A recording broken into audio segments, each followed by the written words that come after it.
Dear Miss Love, ako po si Lara. 23 years old, bagong guro sa pampublikong paaralan dito sa bayan namin. Pangarap ko talagang magturo, kaya kahit mahirap, tinapos ko ang kursong edukasyon. Ngayon, hawak ko na ang sarili kong klase. Masarap sa pakiramdam, pero aaminin ko, nakaka-stress din. Bukod sa pagiging abala sa trabaho, may bago ring pagbabago sa buhay namin sa bahay. May bagong kinakasama ang nanay ko. Naiintindihan ko siya kasi matagal na siyang nag-iisa. Pero aaminin ko noong una, parang hindi ko matanggap. Ang asawa niya ngayon ay si Ramon. Pero mas madalas ko siyang tawagin na Tito Ramon. Iyon na kasi ang nakasanayan ko mula pagkabata dahil kaibigan na siya noon pa man ng tatay ko. Si Tito Ramon ay nasa early 40s na. Matangkad, maayos manimit at may itsura. Dating OFW, pero ngayon ay nandito na lamang sa Pilipinas, tumutulong kay mama sa maliit naming negosyo. Maalalahanin siya. At sa totoo nga lang parang mas maalaga pa siya kaysa sa tatay ko. Kaya kahit medyo naiilang ako sa umpisa, unti-unti ko rin siyang nakilala. At doon nagsimula ang kung anong hindi ko maipaliwanag na pakiramdam. Lara, kumain ka pa? Sabi niya habang inaabot sa akin ang ulam. Nakita kita kanina, parang ang dami mong papers na minamarkahan. Siguradong hindi ka na naman halos kumain sa school. Napatingin ako sa kanya sandali. Salamat po. Ayos lang ako, busog na ako. Sabi ko. Hindi yan pwede, iha. Sabat naman ni mama na abala sa cellphone. Kailangan mong kumain ng marami. Baka mamaya magkasakit ka pa. Ang Tito Ramon mo pa naman ang nagluto niyan. Napatigil ako. Hindi ko akalaing siya palang nagluto. Ang sarap. Napakasarap po ng luto niyo. Sabi ko at kumuha ulit ng kaunting ulam. Ngumiti siya. Salamat, iha. Basta kapag pagod ka, huwag mong kalimutang alagaan ang sarili mo. Simpleng usapan lang yun. Pero may kung anong kumislot sa dibdib ko. Parang ibang dating kapag siya ang nagsasabi ng mga bagay na iyon. Kinabukasan, sobrang dami kong ginagawa. May exam kasi ang mga bata, kaya gabi na akong nakauwi. Madilim na halos sa labas, at ang bigat ng katawan ko. Pagpasok ko sa bahay, nakita ko si Tito Ramon na nakaupo sa may sala. Nanunood ng balita. Oh, andiyan ka na pala. Bati niya. Gabi ka na, nagpahatid ka ba? Umiling ako. Nag-tricycle lang po. Wala naman masyadong tao sa daan. Nako dapat sinusundo na lang kita. Delikado na sa daan pag ganitong oras. Okay lang ho ako. Pero sa loob-loob ko, parang may kilig na may nag-aalala sa akin ng ganoon. Tumayo pa siya at inabot ang mga daladala ko. Unti-unti na akong nasasanay sa mga ginagawa niya. At alam ko ring tila nagkakapuwang siya sa puso ko. Hindi bilang asawa ng aking nanay, kundi bilang espesyal na lalaki. Isang gabi, wala si mama dahil kailangang pumunta sa supplier ng negosyo. Kami lang dalawa ang naiwan. Naghanda siya ng hapunan at sabay kaming kumain. Tahimik lamang sa umpisa, pero siyang unang nagsalita. Kumusta sa school? Hindi ka ba nahihirapan sa mga estudyante mo? Medyo po, pero kakayanin. Minsan nakakainis kasi pasaway, pero masarap ding nakikita na natututo sila, sabi ko. Ngumiti siya. Bagay talaga sa'yo ang pagtuturo. May tiyaga ka, gaya ng mama mo, pero mas masayahin ka nga lang sa kanya. Natawa ko. Ako po masayahin? Parang hindi naman. Masayahin ka, yun ang nakikita ko sa'yo. Saglit siyang tumigil. Tsaka may idinugtong pa na salita. Tsaka, maalaga ka rin. Ramdam ko sa mga kilos mo. At meron pang isa. Mas maganda ka naman sa nanay mo. Natawa ako at napatingin sa kanya. Hindi ko alam kung anong sasabihin. Pagkatapos naming kumain, nagpa siya akong maghugas ng plato. Tumayo naman siya para tulungan ako. Ako na dyan, Lara, magpahinga ka na lang. Umiling ako. Okay lang po, Tito Ramon. Kaya ko naman eh. Napatigil ako nang magdikit ang kamay naming dalawa. Hindi siya agad bumitaw at hindi ko rin alam kung bakit parang natulala ako. Pasensya na. Mahina niyang sabi. Tsaka siya tumawa ng medyo pilit. Medyo nadala lang. Ngumiti lang ako kahit ang lakas ng kabog ng dibdib ko. Wala po yun, sabi ko. Pero sa loob-loob ko, may kakaiba sa bawat kilos niya. At mas lalo ko lang nararamdaman na hindi ko na kaya siyang ituring na pangalawang ama. Pag-akyat ko sa kwarto, hindi ko mapigilang isipin ang mga nangyari. Bakit parang may kakaiba akong nararamdaman tuwing kasama ko siya? Pero bakit parang iba ang tingin ko sa kanya? Nakahiga na ako pero paulit-ulit sa isip ko ang eksena sa kusina. Ang titig, ang ngiti. Hindi ko maipaliwanag kung anong nararamdaman ko. At natatakot ako. Kasi baka totoo nga na unti-unti na akong nahuhulog sa isang bagay na bawal. Kinabukasan, bago ako pumasok, nag-abot pa siya ng baon. Nagluto raw kasi siya at sabi niya pananghalian ko na yon. Hindi ko alam pero ramdam kong iba ang tingin niya habang inaabot niya yon. Hindi na ito simpleng pag-aalaga lang sa anak ng asawa niya. Ako naman, imbis na tanggihan, tinanggap ko yon ng may kaba at kilig. Salamat, Tito Ramon. Mahina akong sabi. Ngumiti siya. Mag-ingat ka ha. Huwag mong papabayaan ang sarili mo. Kumain ka ng marami. Doon ko naramdaman, nagsisimula na talaga ang isang lihim na hindi ko alam kung paano ko pipigilan. Unti-unti akong nagkakagusto sa kanya. Pagkatapos ng gabing yon, hindi na ako mapakali. At kinabukasan nga nun sa klase, hindi ako makapag-focus.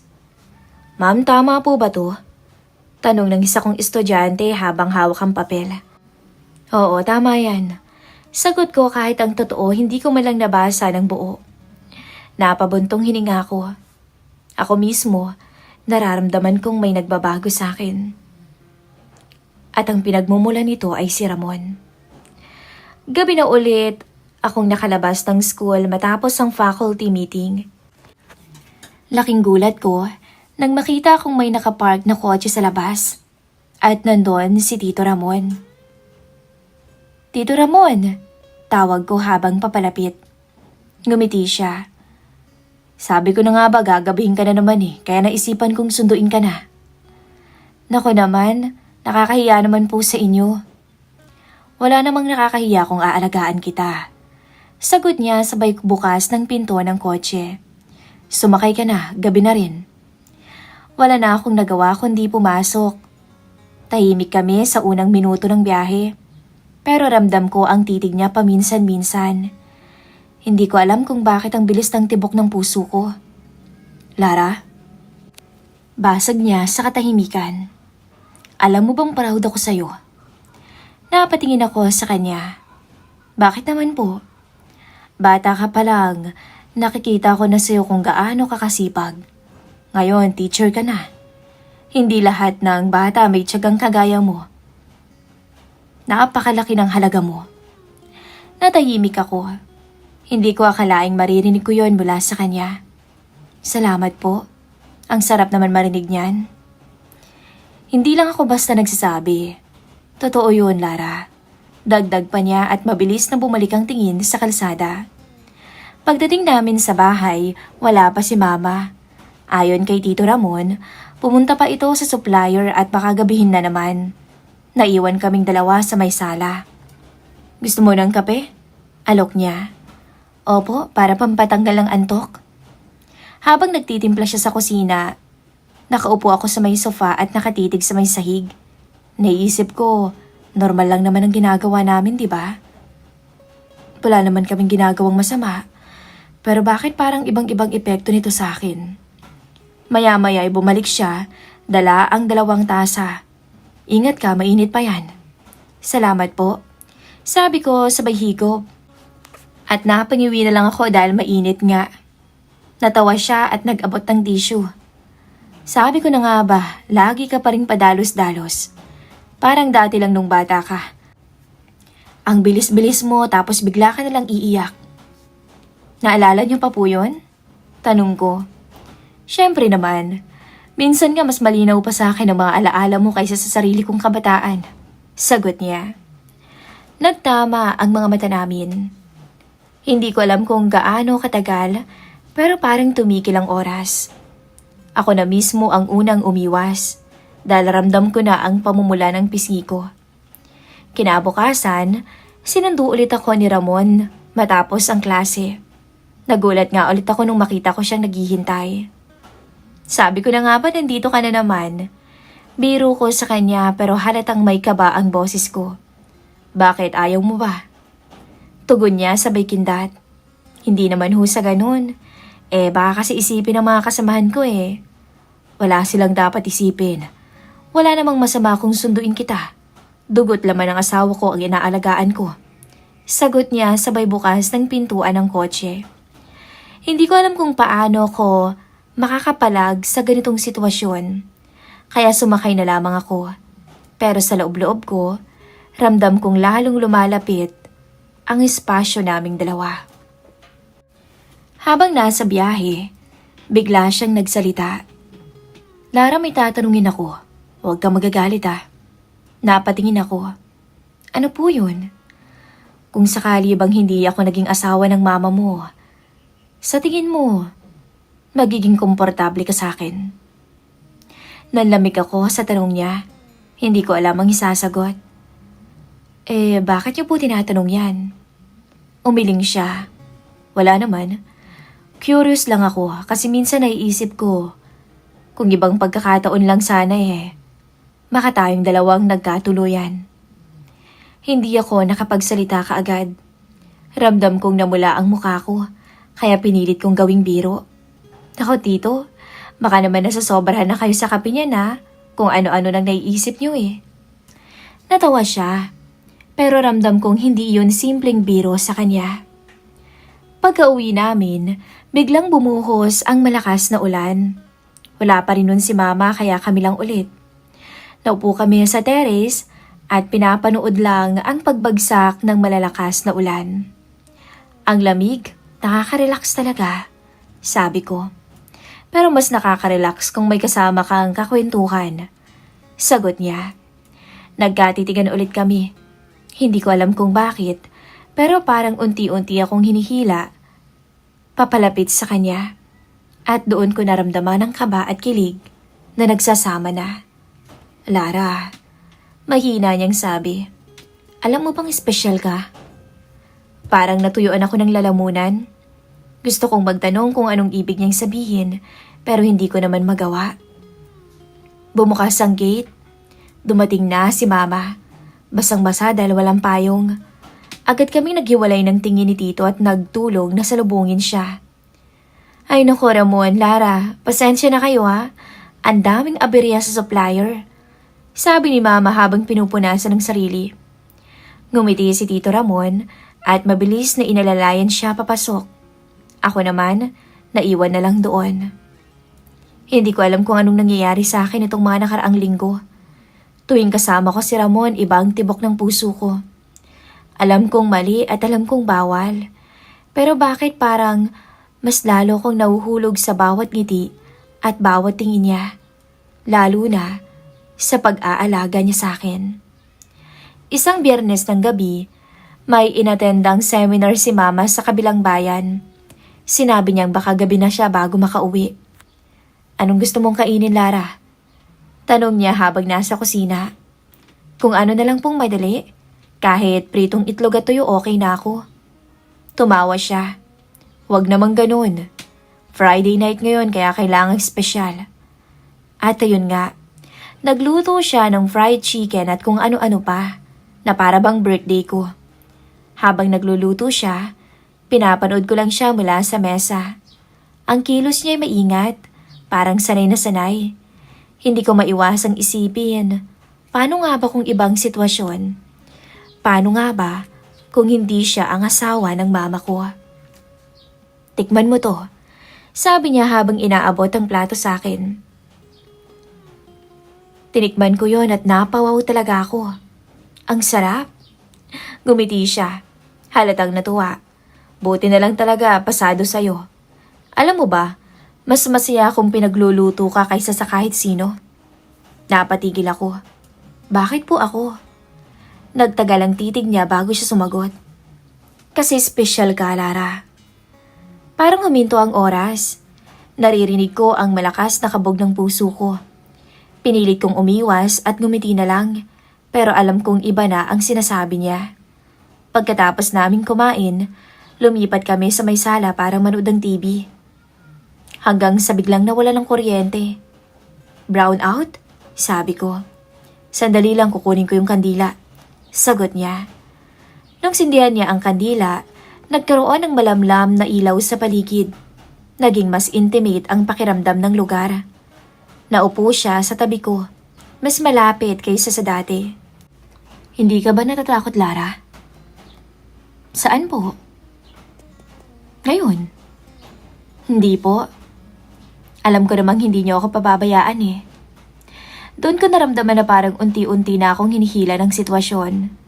Ang init ng paligid, ang katahimikan, ang liwanag ng kandila, lahat nagtutulak sa akin na huwag nang lumayo.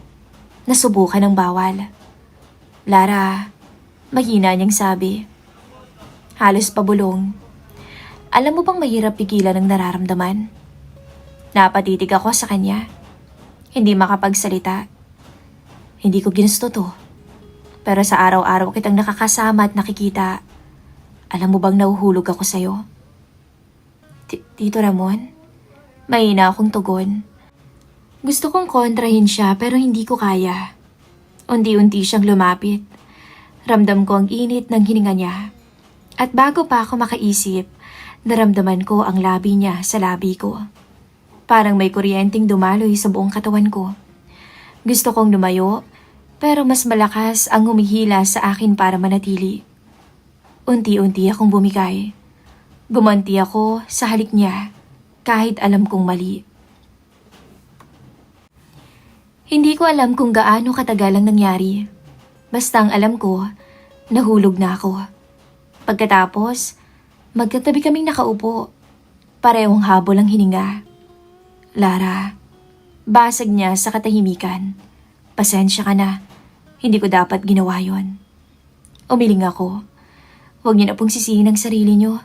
Ako rin naman eh. Napatigil ako. Pilit tinahanap ang tamang salita. Ako rin naman eh. Hindi ko napigilan. Niyakap niya ako ng mahigpit. Hindi ko alam kung saan tayo dadalhin nito pero isa lang ang sigurado ko, Lara. Hindi kita kayang iwan. Napapikit ako. Sa isang banda natatakot ako sa magiging kapalit ng lahat ng to. Pero sa kabilang banda din, may kakaibang ligaya kong nararamdaman sa bisig niya. At pag-akyat ko sa kwarto, hindi ako makatulog. Paulit-ulit kong iniisip ang halik na yun. Dapat ba akong mangamba? O dapat ba akong matuwa? Kung malalaman ni Mama, siguradong masisira ang lahat. Pero kung pipigilan ko naman ang nararamdaman ko, baka hindi ko rin kayanin. Pinikit ko ang mga mata ko. Muling bumalik sa isip ko ang halik namin ni Tito Ramon. Doon ko tuluyang naunawaan. Gusto ko siya. Gustong gusto ko talaga siya. Mula nang mangyari ang halikan sa pagitan naming dalawa, hindi na naging pareho lahat. Kahit pa magkunwari kami sa harap ni Mama na normal lang, ramdam kong may lihim na nag-uugnay sa amin. Bawat tinginan namin, bawat hawak namin, punong-puno ng mensahe na kami lang dalawang nakakaintindi. Isang araw, may bigla ang faculty activity kaya kinailangan naming mag-overtime. Nag-text ako kay Mama, Pero busy daw siya sa negosyo at hindi niya ako masusundo. Maya-maya, nag-text si Tito. Ako na lang ang susundo sa'yo, Lara. Huwag kang uuwi mag-isa, ha? Napakagatlabi ako. Hindi ko nga siya tinext dahil alam kong delikado. Pero heto pa rin siya. Siya ang dumating. Kaya nung matapos ang trabaho, nakita ko na siyang nakapark sa labas ng gate ng school. Nakangiti siya habang nakasandal pa sa kotse.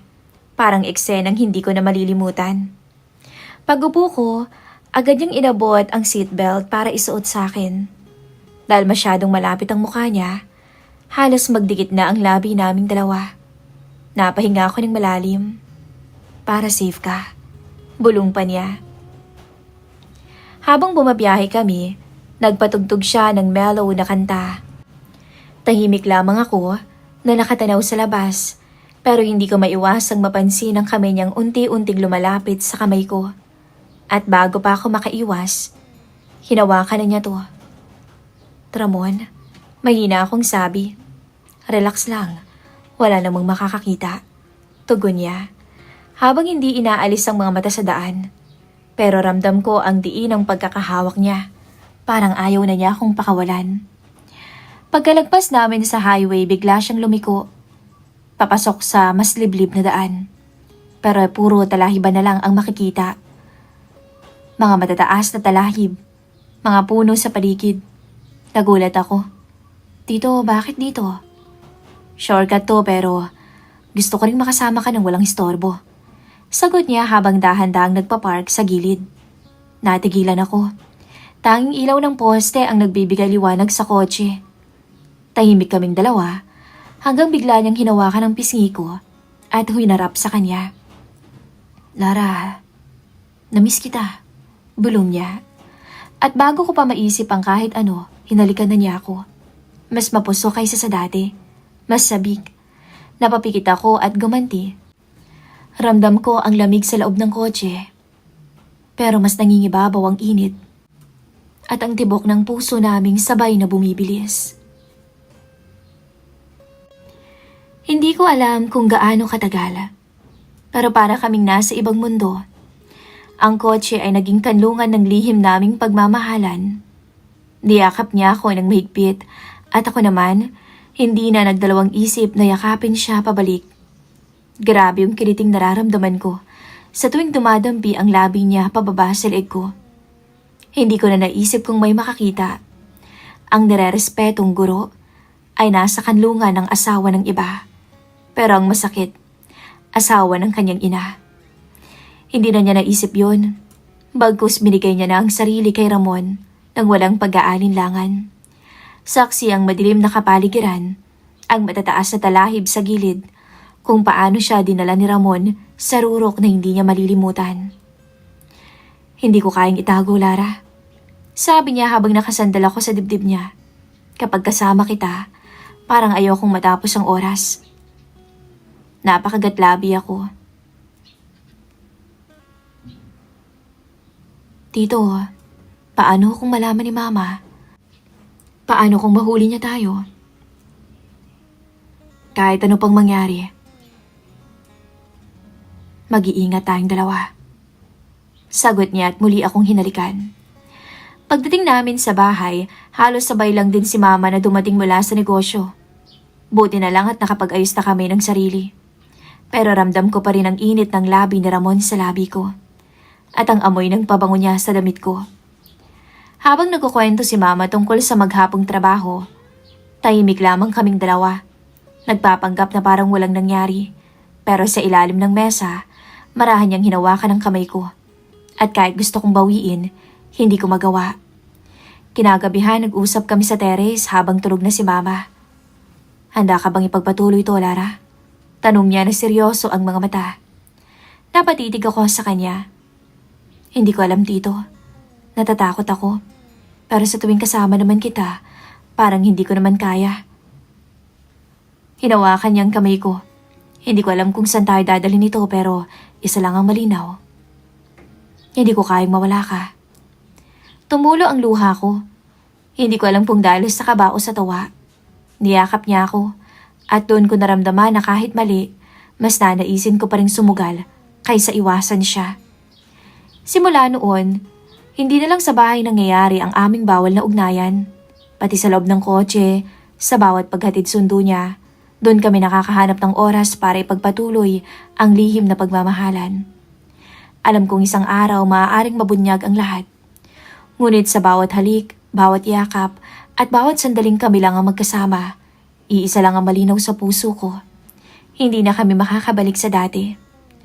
At kung darating ang araw na may makakadiskubre, handa ba kaming panindigan ng lahat? Hindi ko pa alam.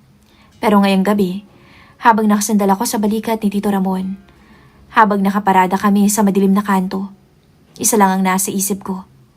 Gustong gusto ko siya, mahal ko siya, at hindi ko siya kayang iwanan. Lumipas pa ang mga araw, at gabi noon nung sinundo ako ni Tito Ramon mula sa school. Sabi ni Mama sa amin, baka abutin siya ng hating gabi dahil sa lakad nila ng supplier. Kahit pakiramdam ko, ligtas kami. Pagdating namin sa bahay, hindi pa ako agad bumaba.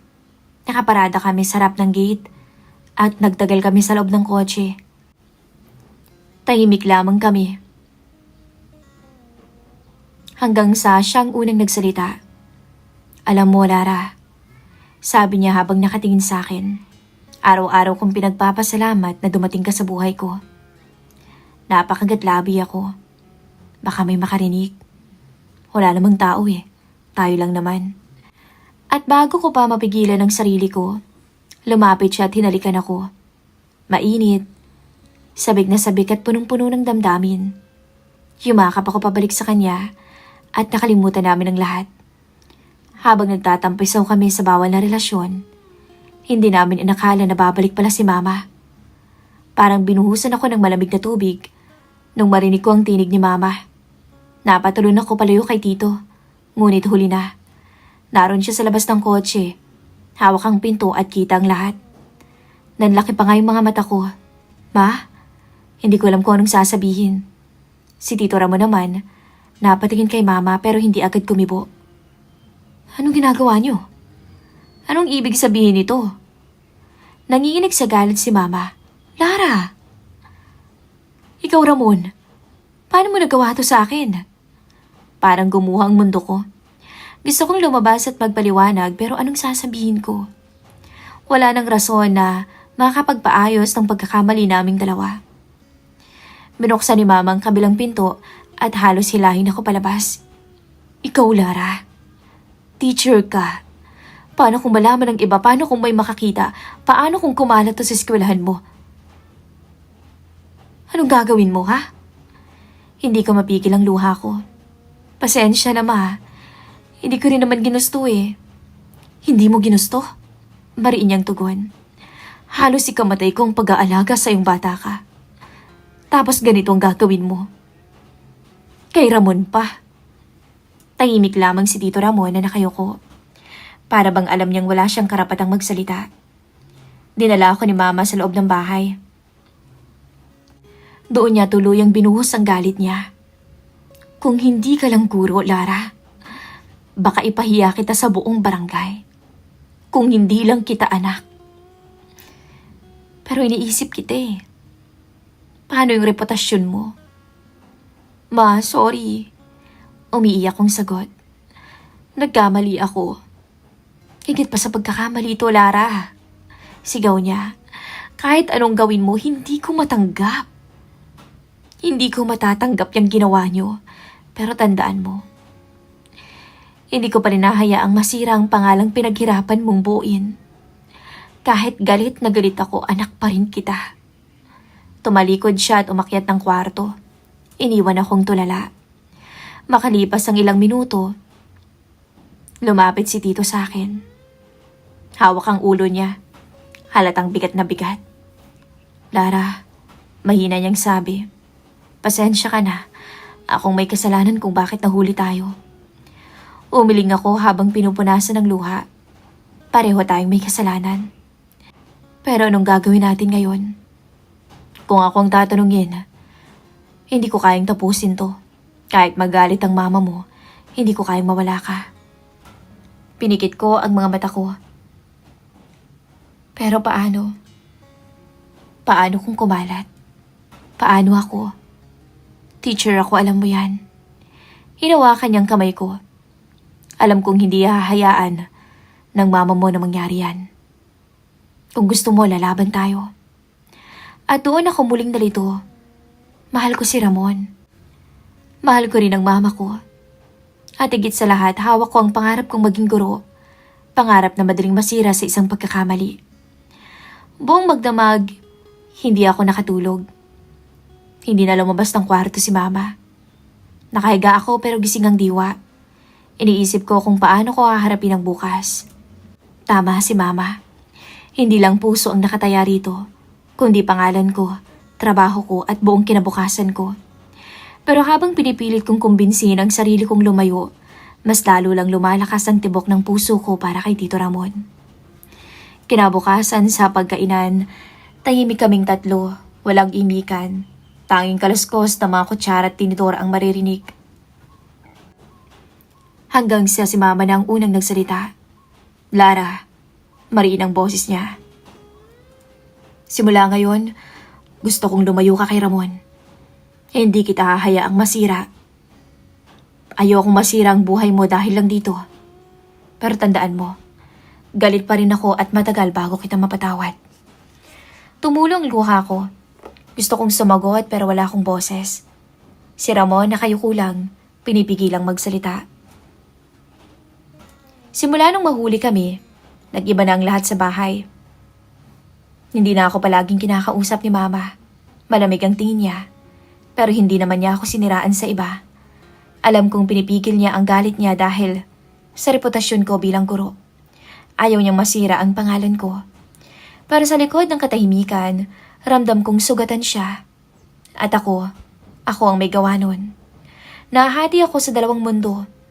Sa pagiging anak at ang babaeng hindi na kayang umiwas kay Tito Ramon.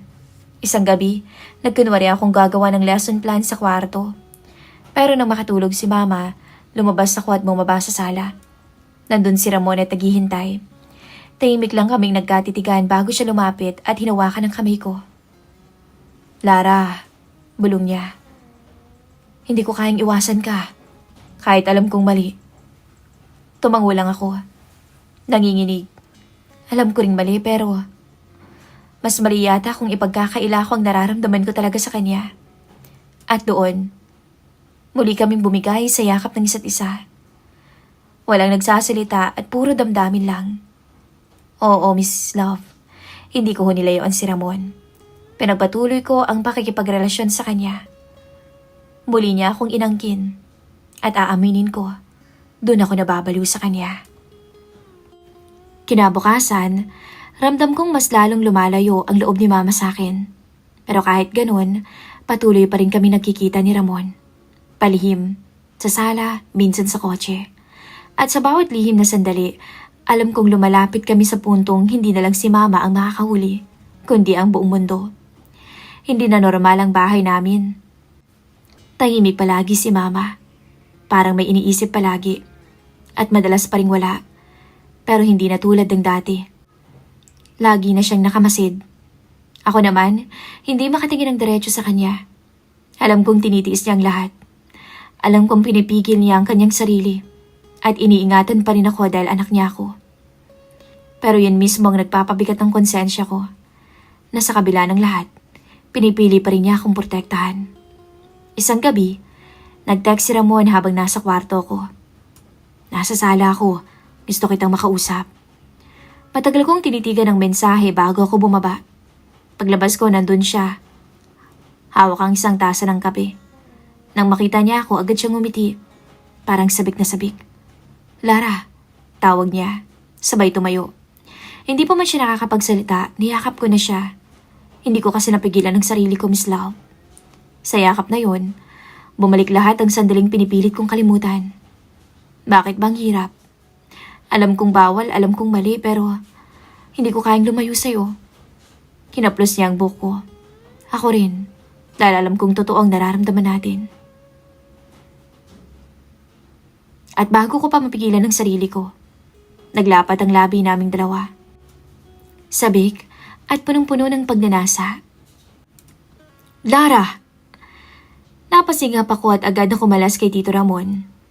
Nakita ko si Mama na nasa may hagdanan. Hawak ang dibdib niya na parang pinipigilan ng sariling pumutok sa galit. Ma, nanginginig kong sabi. Pero wala akong maisip kung paano magpapaliwanag. Hindi pa ba kayo nadadala na dalawa? Sigaw niya na umiiyak na. Sa loob ng bahay na to, sa harap mismo ng Diyos. Hindi ba kayo nahihiya sa mga sarili ninyo? Hindi ko siya matingnan. Si Ramon ay nakatayo, hindi makagalaw, parang lantang gulay na wala ring masabi. Tumulo ang luha ko. Ma, sorry. Ginawa ko naman lahat pero hindi ko talaga kayang pigilan. Hindi mo kayang pigilan yung kakatihan mo. Pero kaya mong sirain ang pangalan mo. Kaya mong sirain ang pamilya natin. Parang tinutusok ang puso ko sa bawat salita niya. Pagpasok namin sa kwarto, sinarado ni Mama ang pinto. Malalim siyang nagbuntong hininga bago nagsalita. Lara, mahal kita. Anak kita. Pero sobra na yung sakit na ginagawa mo. Pinuprotektahan kita sa abot ng aking makakaya. Dahil guro ka.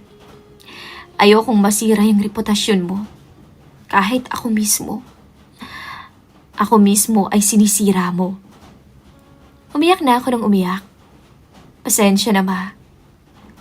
Hindi ko naman ginusto eh. Nahulog lang ako. Alam ko. At doon ako mas nasasaktan. Kasi alam kong totoo ang nararamdaman mo. Pero anak, hindi lahat ng totoo ay dapat ipaglaban. Minsan kailangan mong pumili ng tama kahit masakit. Niyakap niya ako ng mahigpit. Ramdam kong galit siya, pero mas nangingibabaw ang pagmamahal niya. Umalis ka muna dito, Lara. Layuan mo si Ramon, bago pa tuluyang masira ang lahat ng pinaghirapan mo. Kinagabihan, nag-empake ako ng ilang gamit. Hindi ko alam kung saan ako pupunta, pero malinaw na sa akin ang isang bagay. Kailangan ko munang magpakalayo-layo. Pumasok si Ramon sa kwarto. Nakita niyang nag-aayos ako. Lara, hindi ako papayag. Kung alis ka, sasama ako. Umiling ako. Pinunasan ko ang luha ko. Hindi pwede. Tama si Mama. Guro ako. Kung masisira ako, wala na akong kinabukasan. Hinawakan niya ang kamay ko. Pero mahal kita, Lara. Hindi ko kayang mawala ka. Napahagulgul ako. Mahal din kita. Pero kailangan nating piliin ang mas tama kaysa sa gusto natin. Kung hindi, parehas tayong masisira. Hinalikan ko pa siya ng huling beses. Isang halik na puno ng luha at pamamaalam.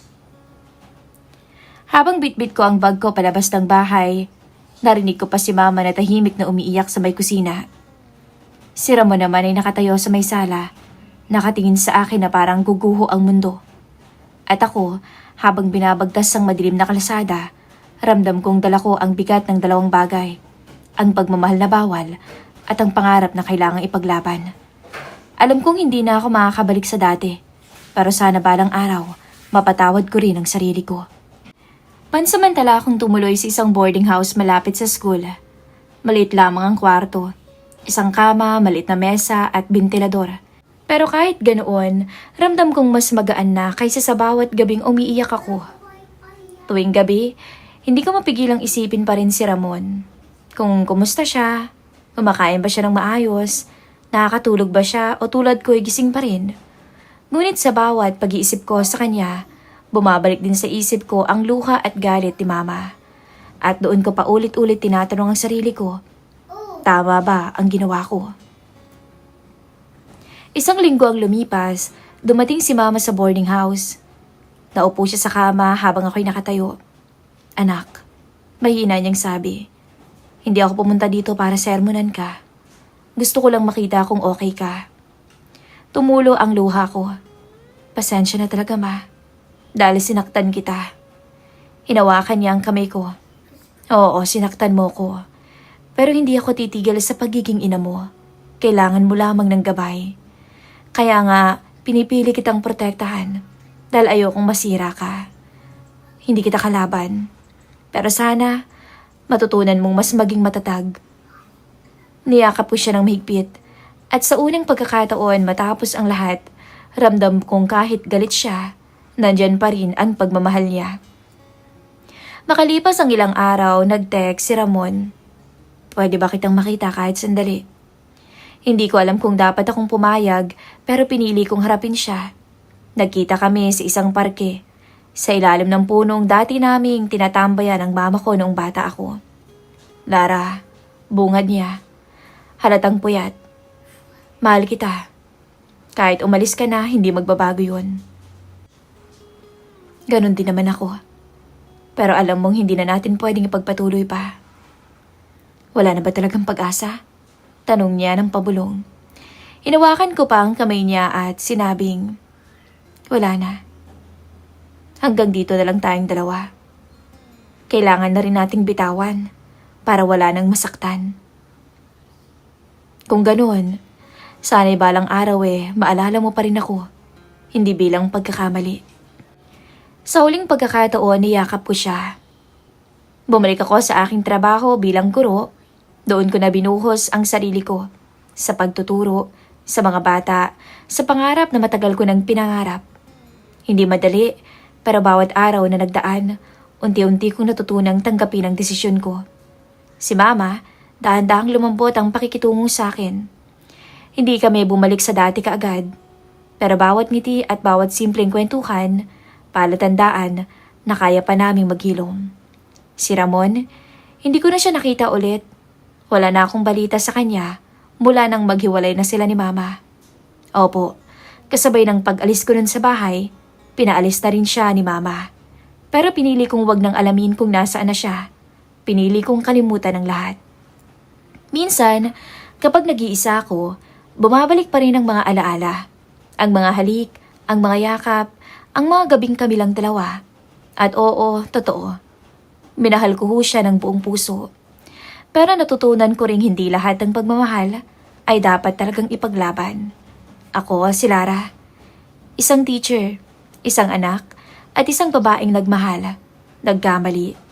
Pero sa pagkakamaling yun, natutunan ko ring pumili. At pinili ko ang maging buo muli. Pinili ko ang tama. Sana'y huwag niyo akong husgahan. Hanggang dito na lamang po ang aking istorya. At salamat, Miss Love, sa pag-ere.